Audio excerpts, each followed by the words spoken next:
கர்த்தராகிய இயேசு கிறிஸ்துவின் நாமத்தில் உங்களை அன்போடு வாழ்த்துகிறேன். உபாகமம் 31:23. நீ பலங்கொண்டு திடமனதாயிரு. டியூட்ரானமி 31:23.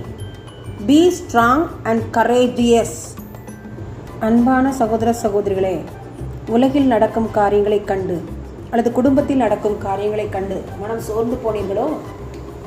கவலைப்படாதிருங்கள், திடமனதாயிருங்கள், பலம் கொள்ளுங்கள், கர்த்தருக்குள் உங்களை திடப்படுத்திக் கொள்ளுங்கள். கர்த்தர் நம்முடன் இருக்கிறார். அவரால் செய்யக்கூடாத காரியம் ஒன்றுமே இல்லை. கர்த்தர் நம்முடன் இருக்க நாம் எதை குறித்து கவலைப்பட்டு கலங்கி கொண்டிருக்க வேண்டும்? தேவையில்லையே. ஆம், நாம் பலம் கொண்டு திடமனதாயிருப்போம். ஆமென். ஜெபத்தை கேட்கிறவரே, தர்மியான ஜெப நேரத்திலே எங்களுடைய நாட்டிலே சாலை வசதி, மின் வசதி, குடிதண்ணீர் வசதி, மேலும் அத்தியாவசிய தேவைகள் இல்லாத கிராமங்களுக்காக பாரத்துடன் நம்முடைய சமூகத்தில் வருகிறோம் ஐயா.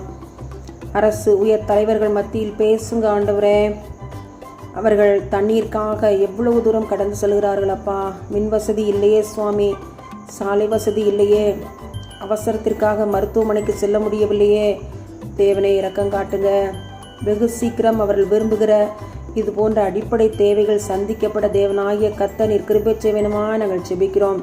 உள்ளத்தின் ஆழத்திலிருந்து நமக்கு நன்றி செலுத்துகிறோம். எங்களை ஜெபத்தை கேட்டி நாங்கள் விசுவாசிக்கிறோம். எங்களுடைய நாட்டில் உள்ள அனைத்து கிராமங்களுக்காகவும் பாரத்துடன் ஜெபிக்கிறோம். நீர் பொறுப்பேற்று வழி நடத்தும். கேட்கிற எல்லா காரியங்களும் கிராம மக்களுக்கு கிடைக்கத்தக்கதான கிருபைகளை கூட்டிக் கொடுங்க. உடைய வளமுள்ள கருத்துக்களாய் முழுதுமாய் தாழ்த்தி தருகிறோம். ஜெபத்தை நீர் கேட்கிறதற்காக, கேட்டதற்காக, கேட்டுக்கொண்டு இருக்கிறதற்காக நன்றி நன்றி நன்றி. இயேசுவின் மூலமாய் ஜெபம் கேளும் பிதாவே. ஆமன் ஆமன்.